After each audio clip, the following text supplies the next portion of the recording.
मुंबईतील 26/11च्या दहशतवादी हल्ल्याचा मास्टरमाइंड तहव्वूर राणाला दिल्लीत आणलं. NIA कार्यालयात होणार चौकशी.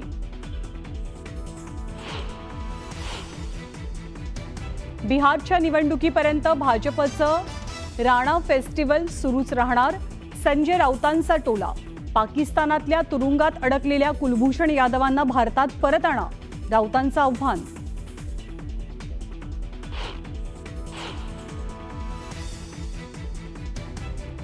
संतोष देशमुख हत्या प्रकरणी बीडच्या न्यायालयात सुनावणी पार. देशमुखांना मारहाण करतानाचा व्हिडिओ कोर्टात सादर, तर पुढची सुनावणी 24 एप्रिलला.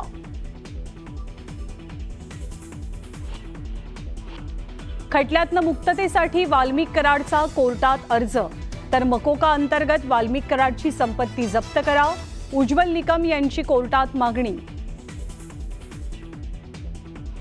एसटी कामगारांना राज्य सरकारचा मोठा धक्का.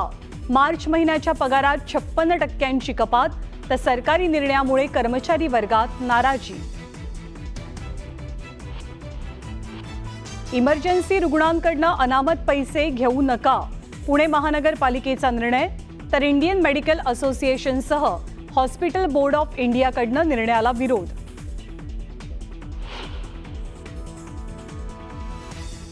अजित पवारांचे धाकटे चिरंजीव जय पवारांचा ऋतुजा पाटील यांच्यासोबत आज साखरपुडा.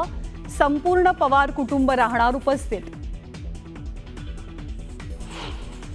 जालना जिल्हा सामान्य रुग्णालयासमोर 2 गटात तुफान दगडफेक. दगडफेकीत दोनही गटातील 5 जण जखमी. राड्याचं कारण मात्र अस्पष्ट. नाशिकच्या सप्तशृंगी गडावर भाविकांची अलोट गर्दी. अचानक गर्दी वाढल्यानं नियोजन कोलमडलं. भाविकांचे हाल.